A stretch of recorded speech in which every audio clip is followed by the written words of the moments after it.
The thunder outside my third-hour class was soothing. It was close to spring break, so we were just watching a Disney or Pixar movie. I can't remember which company made it. It was Wall-E. Nobody was paying attention, either sleeping or on their phones. Hell, even the teacher was on his phone. The rain began coming down harder. I was seated by the window, and all I was doing was watching the rain. April storms like this were common where I lived, so it was nothing out of the ordinary. The bell rang to let us out of the third hour and go to lunch. In my school, you can go outside during lunch period, and you don't have to eat, which can be pretty cool if you just aren't hungry.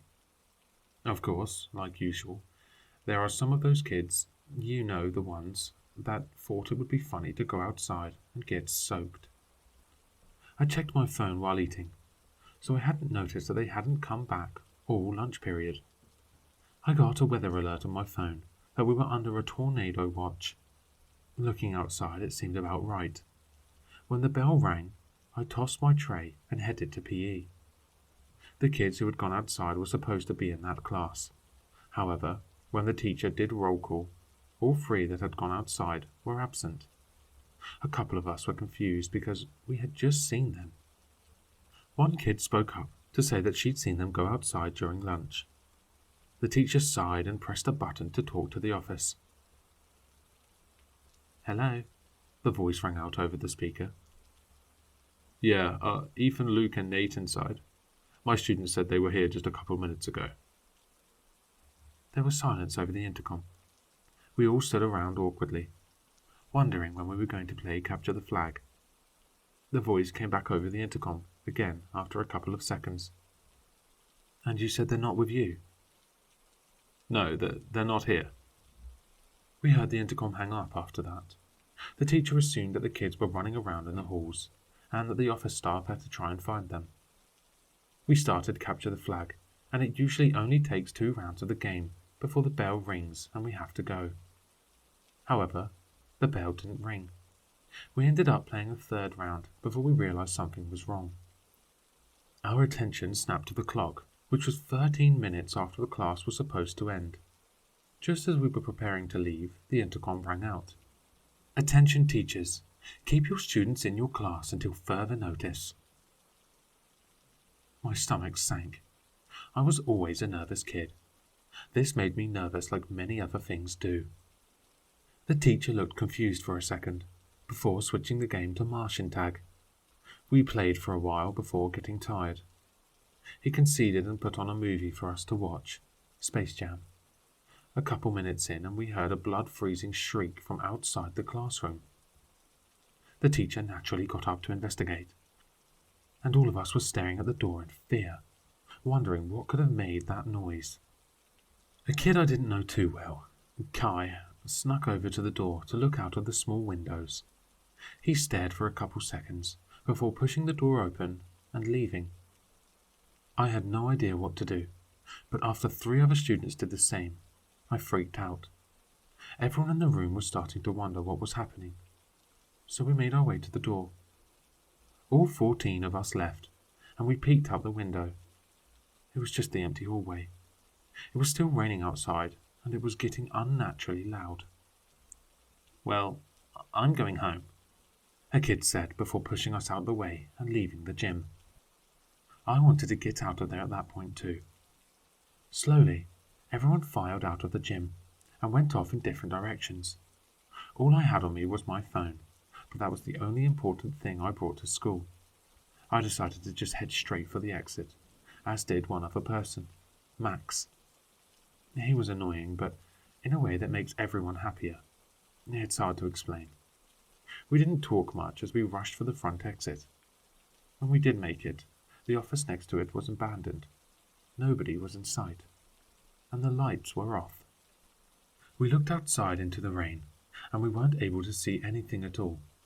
It was raining way too hard, and I decided to wait until the rain slowed down before I left.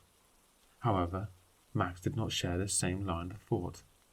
He opened the door and walked into the rain. I checked my phone, and like you'd expect, there was no service. I put it back into my pocket, because I didn't have the password to the school Wi-Fi, I didn't have any idea what to do while waiting for the rain to stop, so I wandered the hall. When I got into the area that had the 6th grade classes, I saw someone dart into a room, faster than I could believe. You know how your vision clouds when you see something extremely startling? I hesitated in the hall, wondering if it was just a scared kid or what. I slowly made my way over to the door that it went into. Like many classroom doors, it had the tall and narrow window with wires in it. I peeked into the window and saw a student crouched in a corner, sobbing. I slowly opened the door, and he immediately looked at me. The fear on his face is still burnt into my memory. He ran over to me and hugged me. Based on his size, I'd assume he was in 6th grade. After less than a second, he let go of me, realizing what he had done. "I'm sorry, it's just that I don't know where anybody is, and there's something scary in the halls," he said through tears, sniffling every couple of seconds. I felt sorrow while looking at him. I decided that I'd make sure he gets out alive as well. "Listen to me. We're going to get out of this, all right? I'll protect you until the storm is over." He calmed down a bit and nodded. I looked around outside of the classroom, wondering what he meant by something scary. I thought maybe it was what made that horrible shriek earlier. I led him out of the classroom, and I wandered the halls once again. The silence was deafening. I started to panic, wondering what happened to the rest of the students. As I rounded a corner, I saw what I'm sure the kid was referring to when he mentioned something scary. I quickly ducked back, holding my breath. The kid, who had told me his name was Junior, was hiding behind me. I heard the footsteps of whatever it was that was in the hall. It was opening doors and looking inside. I was in the 7th grade hall at the moment. As it opened a door, I heard someone scream, and then that hideous shriek that the monster made. I had ducked behind the corner too fast to have gotten a good look at it. The scream coming from the poor person in that room was quickly silenced, after which the scream was replaced by the sound of meaty crunching. The hallway I was in had a window to the outside. The rain had definitely slowed down, but I wasn't going to risk what was in the rain. I went back the other way. I forgot to mention, but at this point the power in the school was off, and the light inside was dim in well-windowed areas. If there weren't windows, then it was pitch black. I rounded another corner and found myself staring down a black hallway. Under any other circumstances, I would have avoided it, but I heard the monster a ways back, and it was getting closer. I slowly made my way down the hallway. I grabbed the hand of Junior as to not lose where he was. I managed to find an unlocked door, and I made my way in to try and hide from the monster. When I entered, I felt a book slam into my head. Ow! What the hell? I couldn't see anything in the room, and when I responded, I heard someone gasp in the darkness. They profusely apologized. I had a headache forming from it. I reached over to the doorknob to try and find a way to lock it. Luckily, there was a small lock that prevented the doorknob from being turned. I was sure that the monster heard me yell. My suspicions were confirmed when it slammed against the door, eliciting a scream from Junior. The monster tried the doorknob, but when it didn't open, it started to get violent. It was trying to break down the door. At this point, I accepted my inevitable death. Then an idea popped into my head. Some of the classrooms have a closet that lead into another classroom. I didn't want to turn on my flashlight, so that the monster didn't know where we were going. I asked the kid if there was a closet in this room, to which I got no reply. There must be, I thought, because I realized that the kid was no longer in here. I stumbled around in the darkness, shaking from fear. I had to keep going, though, for Junior at the very least. I managed to find the closet, and I slipped in. I made my way to the next classroom, as the door from the previous one was destroyed. I heard it shatter. I realized my mistake, and I rushed over to the window in this classroom. I had no choice but to brave what was in the rain. I tossed a book at the window, hoping to break it, but it hopelessly bounced off. I made a rash decision, and I tried my hardest to punch out the window. It cracked. I tossed another punch, pushing through the pane, and the window broke. The glass deeply lacerated my hand. I hopped out, cutting my legs. As I turned around to grab Junior, the monster broke its way into the room. Junior reached out to me, but the monster was faster. I got a good look at it as it dragged Junior away. There was a large mass of flesh, eyes, mouths, and hair.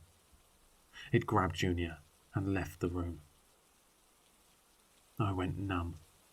The screams that Junior let out as it took him haunt my dreams to this day.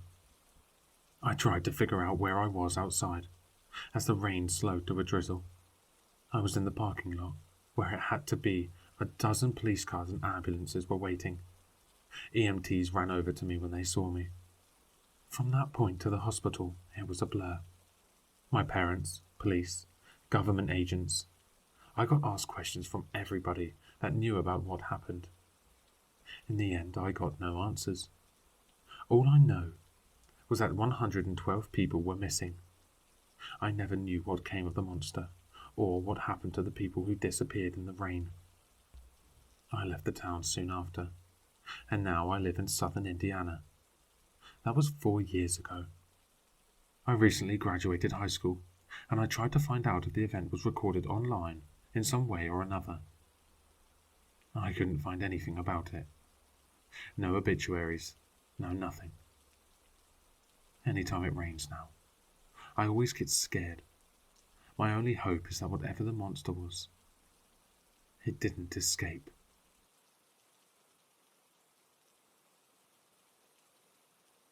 Hello listeners, if you enjoyed this story, please check out the author in the description. For more content, leave a like, comment, and subscribe for more sinister readings.